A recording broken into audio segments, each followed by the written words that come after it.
Director Hernan Cardenas, whose only credit is this.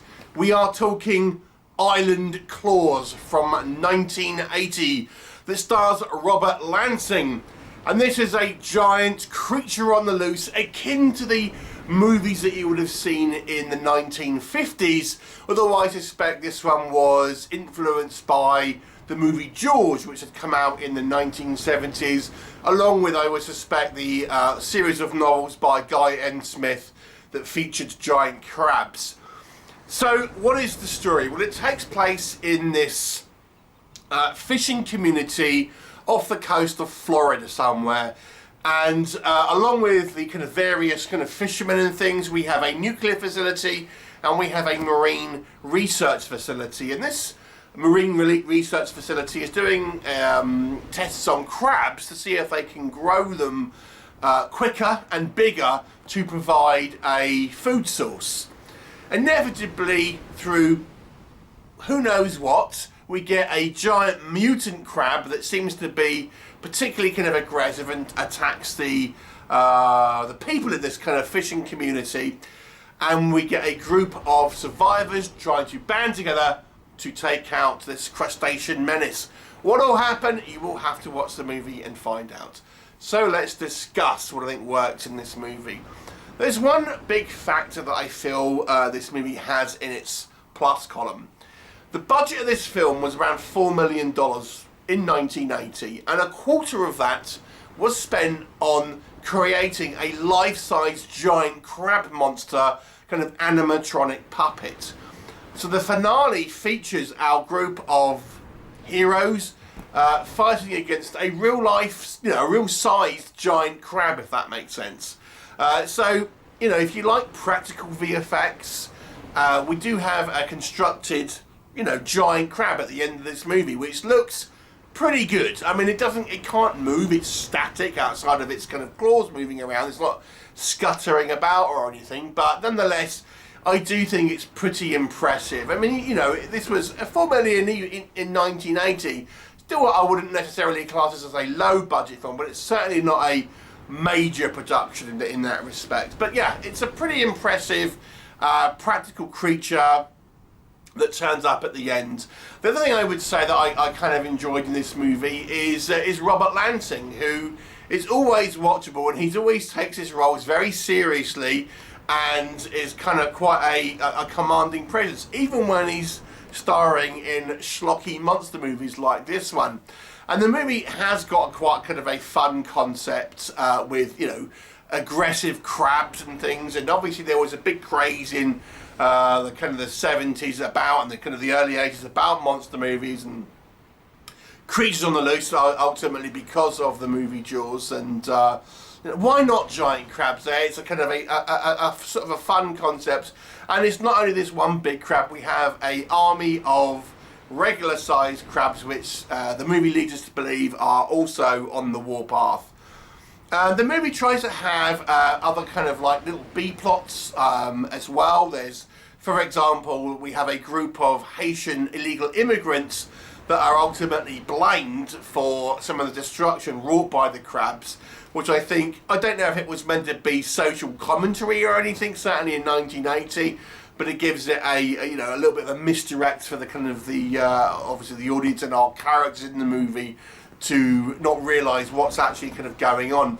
There is a scene in the movie which there's like complete destruction that we are led to believe that is caused by, I presume, the giant crab, rather than the army of little crabs. It looks pretty harrowing. There's just dead bodies like hanging around and stuff, cars on fire and things like that. So it looks like the movie does portray this creature as being quite dangerous and obviously kind of hard to kill. And I do quite like, I think, some of the sequences where we are looking at the science stuff of it, at the beginning of the movie, the research lab and things like this. I think those sequences were acted fairly well, and the kind of the science talk, so to speak, I think was, you know, it seemed sort of well put together and made for some believable scenes. I think with the characters discussing various kind of theories and that about crabs and marine life and things like that. So I thought those sequences were also kind of quite well done. Like when you're talking about science fiction and stuff, if you can, even if it's sort of, you know, pseudoscience, if you can kind of, you know, do a scene where it feels like it should make sense because it's delivered well, I think that kind of goes a long way in maybe kind of brushing over some of the actual realities about what would happen at the weight of this kind of creature and things like that. Yeah, so that was all. I think kind of sort of fairly good. What doesn't work in this movie, I mean, there are a number of things here. The movie introduces a lot of subplots, some of which don't really go anywhere. Some of which just feel like they're sort of padding their running time. And even with our origin of our kind of crabs, we don't really get a definitive what's actually happened there. There's kind of talk of a leak from this this kind of nuclear facility and things like that, but we also have a completely separate marine biology department which is trying to grow crabs. I mean, it's like, well, which one of these actually kind of caused this thing, or was it a combination of the two? It doesn't really kind of go into too much kind of detail, things like that. I think the main sin of this movie is that we don't really get much crab action, so to speak, until right at the end. They spent a quarter of the movie's budget on having this kind of giant crab, and we don't see it until the very end of the movie. And, you know, until then, the movie just spins its wheels with many kind of subplots. And when we do get creature attacks, you know, it's like a POV shot, or it's just kind of like, you know, things out of view. Again, I'm presuming just to kind of, I think the movie's idea was to build up a sense of suspense, but ultimately, you know, you're watching a lot of nothing. The movie spends a lot of time with a kind of a romance between our kind of male and female leads, you know, so you just feel the time spent on this movie is spent on things that you don't really care about quite as much.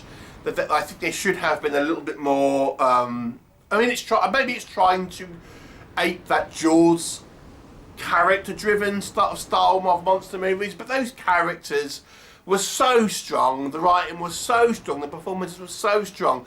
I don't think you can kind of really replicate that unless you're just firing on aces and all of those, and this movie doesn't do that. Now, I've mentioned the 1950s. This movie really does feel like it should have come out in the 1950s. It follows the formula, giant monster. We used to get them in a lot of those sort of style movies in the 1950s. And in those style films, you never really saw much until right at the end. And that follows that sort of template. But also some of the kind of the way the smaller supporting roles and kind of background actors. I mean, there's all the kind of the denizens of this kind of fishing village. There's a couple of instances where you almost feel like they're going to break out into song because the acting is so cheesy and over the top. You almost feel like they're in a musical and they're just going to kind of like and sort of start singing and acting like they're in a kind of like some type of musical number at some point. Some of the acting and the dialogue here is atrocious, and then the dialogue as well. There are some scenes where I think it's delivered well, it's particularly in the beginning when we're introduced to some of our characters, but it's very exposition heavy because we don't see the creature until right at the end. Instead, we just the story is fed to us by kind of exposition dumps by our kind of characters, and the acting is mixed. Like I say, at the top of the pile, I think you have Robert Lansing here, and at the bottom of the pile, you have some of these kind of background actors who just look like they're in a musical, and then in between you have a kind of variety of performances, some okay, some not so good. So ultimately, I think this movie is, you know, a little bit of a missed opportunity. For a creature feature, you get, you know, you really do just have to wait till the end. When you get there, I think it looks kind of impressive, but it's a little bit anticlimactic at the same time as well, when we actually have our resolution, so we say. And I think maybe the crab would have been suited to have a couple of sequences earlier on, and even maybe the sequence at the end being a little shorter, because it's just a bunch of people running around a giant crab puppet that doesn't move at the end of the day. I'll give it a 4 out of 10. Have you seen it? What did you think of it? Please do leave me a comment, and I'll look forward to seeing you next time.